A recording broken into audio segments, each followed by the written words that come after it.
Nako po, ito, maganda pong pag-usapan po, ano, at reaksyonan po makabida, ano po.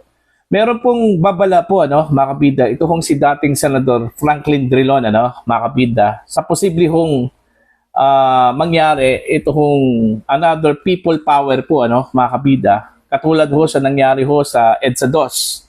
Okay, nung panahon po ni dating Pangulong Erap Estrada, no, makabida, yung kanya hong impeachment trial kung saan po ay hindi ho binuksan yung envelope, ano? Controversial na envelope po, ano? Mga bida.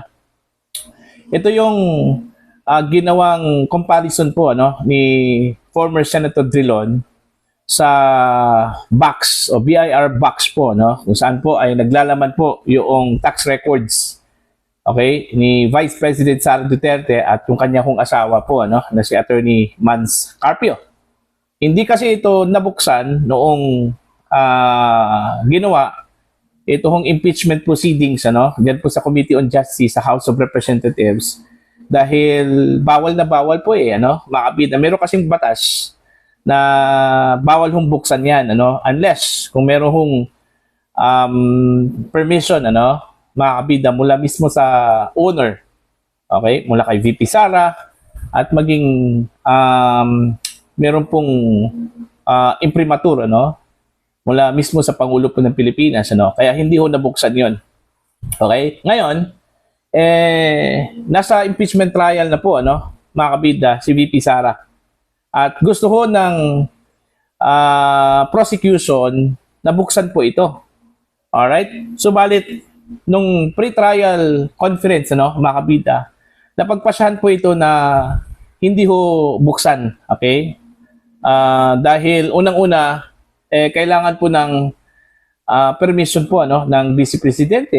Malinaw naman po at imposible naman po makabida na papayag po ang Vice Presidente ho dito, ano, makabida. Hindi sa natatakot po siya, ano, kasi meron kasing batas na gumagabay po, ano, sa pag-open po ng BIR box.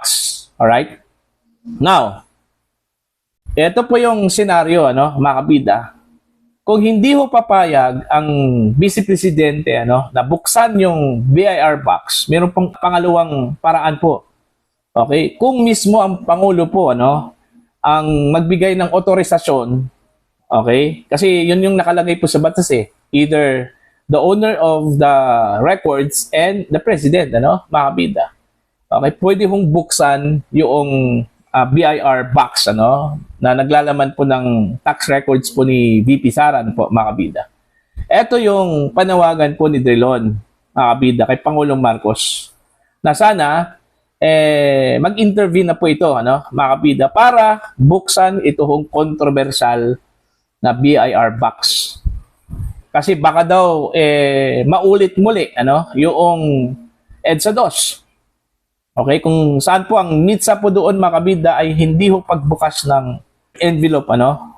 Okay, doon ho sa Erap Estrada impeachment trial. Kaya nagkaroon po ng people power dos, ano, mga kabida, na siyang naglukluk po.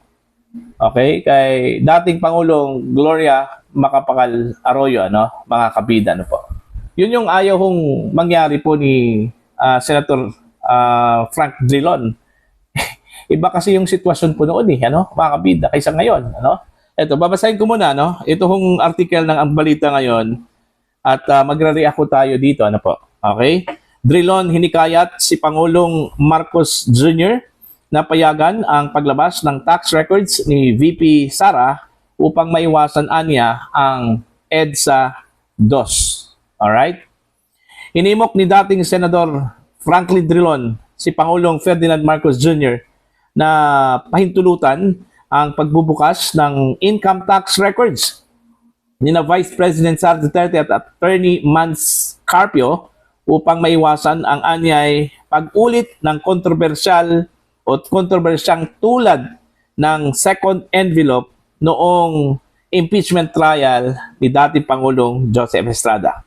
Ayon kay Drilon, hindi dapat manatiling nakatago ang mahalagang ebidensya dahil maaari itong magdulot ng pagdududa sa proseso ng impeachment. Alright? Ang tao naman ang naghahanap ng katotohanan. Huwag nating kalimutan na noong impeachment of President Erap, nagkagulo nung ayaw buksan yung second envelope. Teka muna, hindi po ang tao po ang naghahanap na buksan po ito, mga kabida. Kasi malay po nila na meron pong tax record. Okay? Ang una hong panukala dyan, mga kabida, na ipadala yung tax record po ni Sara Duterte doon ho sa Committee on Justice, yung mga kongresista, mga kabida, hindi po ang taong bayan eh. Actually, walang pakialam po ang taong bayan dyan eh. Kung ano ba yung laman ng tax box na yan, mga kabida, po. Kaya mali po itong si Drilon na sinasabi ho niya, ginagamit po niya ang taong bayan ho dito, baka magagalit. Wala hong pakialam yung taong bayan dyan sa tax box na yan, mga kabida. Ang meron lang pong interest dito ho sa tax box na ito, okay, para ho sa kaalaman po ng lahat, yung mga anti-Duterte forces, yung mga Pinklawan, Yellow Tards, mga kabida, yung mga miyembro po ng progresibong grupo, okay, yung mga loyalista po ng mga Marcos, yun yung gusto ko na buksan po ito, okay, pero kung titingnan mo, mga kabida, okay, kahit na ito yung sinapit po ni Sara Duterte, hindi naman po bumagsak yung kanyang trust rating eh. Yung approval rating po ng Vice Presidente, mga kabida. Di ba, ilang surveys na po ang lumabas. Maintain pa rin, okay, yung kanyang trust at saka yung kanyang approval. Mas mataas pa po, kay Pangulong Ferdinand Bongbong Marcos. Ang ibig sabihin po, na walang pakialam po ang taong bayan, dito po sa mga kaganapan po, mga kabida. Okay, kung meron man po silang pakialam, pero pumabor sila doon ho kay VP Sara. Kasi kung totoo lang po, mga kabida, na may epekto itong impeachment trial po ni Vice President Sara Duterte, sana doon ho sa latest survey po ng Publicus Asia, mga kabida. Diba? Bumagsak na sana yung kanyang trust at saka approval eh. Mataas pa rin. Ang bumagsak doon yung kay Pangulong Marcos, nag-negative 27 po. Diba? So ako, eto, parang lang to eh. Kumbaga, ginagamit lang po ni Drilon yung sitwasyon, para igiit po niya, mga kabida, na ito yung gusto po ng taong bayan. Okay? Magagalit po ang taong bayan. Magkakaroon po ng EDSA 2 kung ayaw buksan itong BIR box, mga kabida. Magkaiba po yung sitwasyon po noon, kaysa dito ho sa kaso po ni Sara Duterte, mga kabida. Ito, tuloy po tayo. Sana hindi ganoon dito. Kaya siguro buksan na lang ni Presidente para maalis yung mga legal objection. Ay i-certify niya ang authority na pwedeng buksan para matapos na. Ang tinutukoy ni Drilon ay ang sealed green box na naglalaman ng income tax records ng mag-asawang Duterte Carpio na ibinalik ng Senado sa Bureau of Internal Revenue matapos sa pasyahan na wala ito sa kustodiya ng impeachment court. Okay, eto. Ibibigay ko sa inyo yung scenario po, nung panahon po ni Erap at saka ito hong nangyari po ngayon kay Vice President Sara Duterte. Yung kasi yung nangyari po kay Erap, mga kabida, kaya nagalit yung tao noon, okay? Dahil unang-una po, wala naman pong legal basis po yung third envelope o second envelope po, na hindi hubuksan, mga kabida. Okay? For transparency purposes po, mga kabida, sana binuksan po yon. Kung wala hong itinago, hindi ho pumayag yung mga senador during that time, yung majority po, hindi ho nabuksan.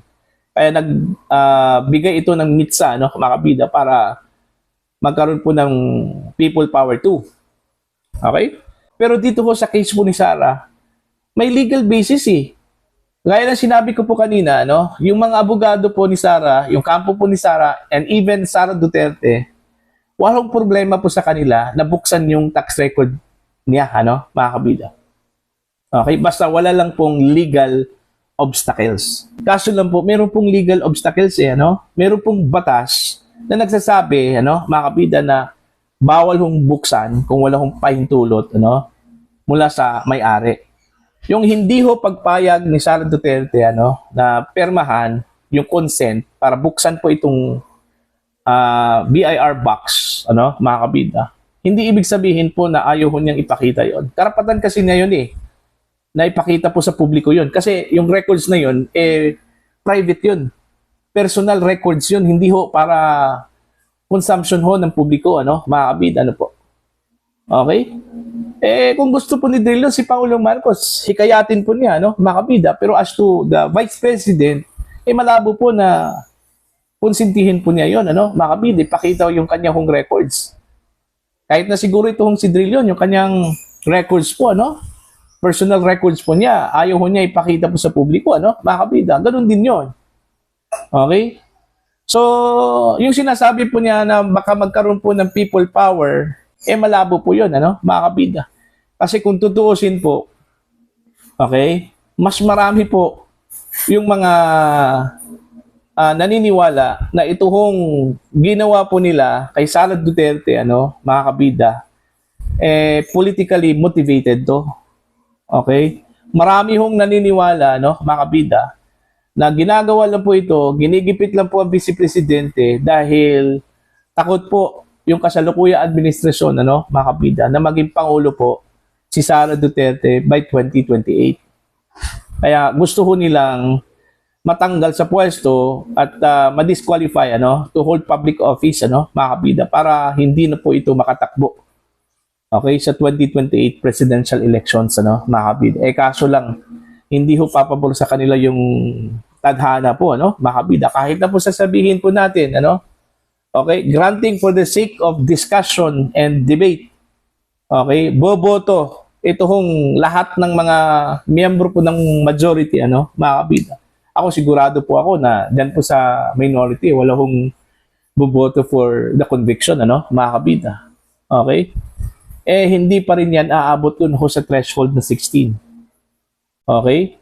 Kahit silang lahat po sa majority, boboto po ng yes. Pero I know and I believe na hindi ho lahat dyan sa 13, boboto po ng yes or conviction, mga kabida.